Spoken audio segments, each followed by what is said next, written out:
So, in tonight's episode, we learned that Maggie is not actually the one who's getting premonitions, but they're actually coming from Jordan. Who would have thought of that? I know, me!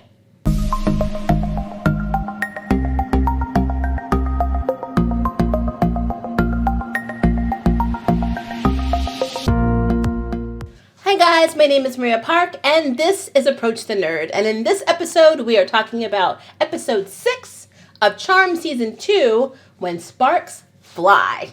And oh boy, did they. But first, forgive me, I'm chewing on a cough drop because I have allergies, hence why my eyes look like they were crying. Or was I crying because I was so right? Okay, enough of that. So let's just jump into the episode. This episode was very revealing in a lot of ways. A lot of the theories that you guys had are actually getting into my head. So now I'm formulating more theories.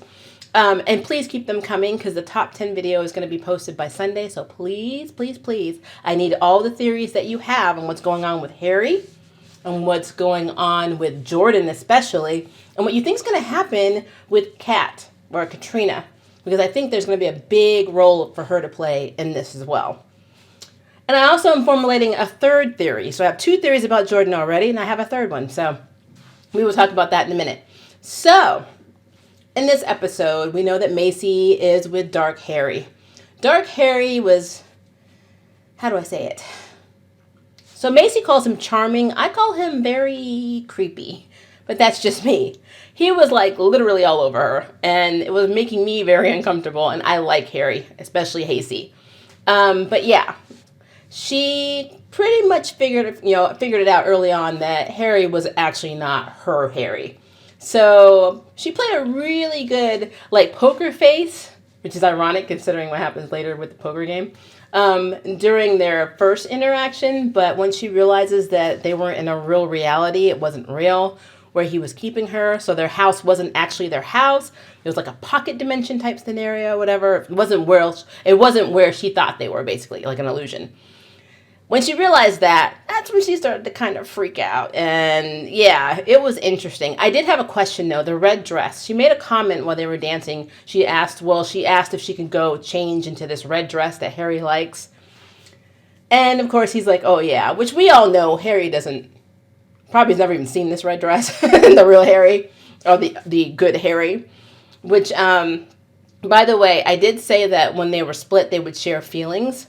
We've learned tonight that dark lighters and white lighters do not share minds, so they can't see each other's, not really memories. They share memories of the past, but whatever's happening in the present, they don't share that. So the reason Harry's not able to track Macy through his doppelganger or dark lighter is because they're not telepathically linked, which is interesting. So yeah, same person, but then I guess in a way very different with their own minds. So yeah, it's interesting. It's interesting that they share feelings, but they don't share anything else except for old memories. We also learned in the episode that Dark Harry he was very angry because he was violently ripped from Harry's body, because essentially he was also Harry, so they took half of himself away. And by the end of the episode, we can see that Harry's really feeling that separation because he keeps mentioning being whole. He doesn't feel whole. I will say this, and this is going to be in the theory video. One of my viewers, you guys, said that Harry cannot die, or Dark Harry cannot die unless White Lighter version Harry dies. That pretty much was proven at the end when he was the one now in the grave, James Westwell grave, and then woke up. So yeah, they can't die unless the other one dies. So a theory that I have on this is that what's going to happen is, it'll be one of 2 things. And then this is another theory that one of you guys told me, is that, so basically the only way to defeat Dark Harry is for the good Harry to sacrifice himself, so the other Dark Harry will die. So he kills Dark Harry again and then kills himself to keep him dead. That is very plausible because this is Charmed. But considering he's really like the main White Lighter character, I don't think he's going to die. What I think is actually going to happen is Dark Harry's feelings for Macy are just as strong as White Lighter, Harry's feelings for Macy. And so if they give him, if they put in his head that, hey, you have a chance of being with Macy too if we're merged again, then I think that's going to be the better route and better option. They're going to merge because they both want Macy, and that is the one thing that they agree on. So, yeah. I guess she gets her cake and eat it too in that way. It's kind of weird to think about, but yeah. But yeah, so, Macy and Dark Harry do this song and dance. He has this like magical stone with a symbol that binds her demon powers, so she can't use her powers. So she kind of seduces him, and, he had her tied up at one point, and she's like, oh, well, if you let me go, I can tell you how, I can help you. Because, another viewer, I believe it was Robert Soko, and I need to stop calling you out because I want to do this for the top 10 video, but I'm pretty sure it was his theory that the white lighter and dark lighters, the way they were born is the elders were the masters of the white lighter, which means the dark lighter had to have a master too. And they pretty much revealed that, so good job. So basically, Macy says, well, I know that you want to collect us, and you want to, do something about the magical creatures, and of course, Abigail. And she basically comes up with a plan that she's going to seduce him and say, well, I will help you gather what you need, or the magical creatures that you need, if you leave me and my sisters out of it. So she's kind of seducing him. And what she really does is when they're slow dancing, she reaches her hand in his pocket and grabs the stone, biting her powers, and then she tries to blast him with fire. And he actually throws these bombs at her, and she like blasts him too, which he knew she was going to do that. He wasn't trying to kill Macy. He knew he couldn't. So, that Macy is the key to Harry and Harry. That's my theory. Macy is going to get them to merge because they both want her. And their desire for her is overpowering their hate for each other. And that's what I believe in that. So let's move on to Jordan. Jordan. Number one, Maggie's plan to touch him always makes me laugh. But not only was this a public forum, it was a karaoke social night for Safe Space that she organized, where you're supposed to choose singers at random. And of course, for plot purposes, Jordan was chosen to sing a song. Well, she made it a duet because Maggie needed to touch him because she feels if she can get a vision, they can find Macy. So that whole karaoke thing was hilarious. She's trying to grab him. He's trying to get away while they're singing. And his girlfriend Lola looks like she's about to rip Maggie's head off. So, and now we know her name. Her name is Lola. But long story short, she does get a little bit of a vision, but not enough. So they come up with a plan to be trapped, for her and Jordan to be trapped in an elevator. She lies and says she left her keys in the gym. And so he goes up in the elevator while Mel uses this magic, dust that she created. I don't remember the name of it because, it's late. But it is supposed to only affect that one floor, but she ends up blacking out the entire building, which makes me wonder if the command center was affected, but probably not. So they're trapped in the elevator, and that's when we start learning, really cool things about Jordan's past, like how his great-great-grandfather gave him the ring that he wears. It was passed down through generations to his father, and then when his father died when he was 4, his mother passed it to him. So, new theory, even though I still like the Pharaoh, hear me out, Pharaohs still were considered half men, half gods with power of foresight, which is how they won battles. I'm not ruling the Pharaoh out. I'm not ruling out the Salem witch trials. I'm adding on to the Salem witch trials. The other thing he said is that his great-grandfather that originally had the ring was named Lawrence Mortimer Chase. Now, there's no one that I remember in OG Charm that had that name, but I do know it's an English surname, and I do know that Mortimer means, I think it's still water, I looked that up, but Chase is hunter. The last name means hunter, which means Jordan's family could be witch hunters. And the ring gives them foresight to hunt their prey. That's a theory. That's my second, well, we'll say it's my third theory added on to the Salem witch. Instead of them being the persecuted witches, there's also a chance they were the ones doing the persecuting. That would be dramatic, especially if he starts having feelings for Maggie and then realizes that Maggie is a witch. That would be awesome. So that's my new theory on that. Tell me what you think about that. Then the whole idea, the poker game. It was hilarious. So Harry doesn't know how to play poker. They go to this club, Whimsy's or something like that. I can't remember the name, but they go to this dive. It's basically a demon bar, an underground biker demon bar. And they run across one demon who basically has been the demon that has been helping Dark Harry kidnap all these creatures and, for that little collection pod that they're keeping, which now we know is actually the Masters, or Dark Harry's Masters. He's collecting things, or collecting magical creatures, and he wants to charm ones, basically. We learned also really quickly that Harry only agreed to help the Master because the Master is basically guaranteeing him freedom to keep his body. And I don't know how far that goes. I don't know if that means he gets to kill good Harry, but obviously it's not going to work because, neither of them can die by each other anyway. So yeah, but there is a Master, and when they're at the poker game, the guy that's been helping kidnap all the magical creatures, they try to convince him to take Mel. Well, he doesn't want to do that because apparently Dark Harry owes him money and hasn't paid. So, long story short, they agree to a poker game where if Harry wins, then the demon takes Mel, to the witch location, which is with a fancy apartment that the demon set him up with, and all the debt of money is cleared. But if the demon wins, then he gets his money, and he also gets pretty much to eat Mel, which is again disturbing. So Harry doesn't know how to play poker.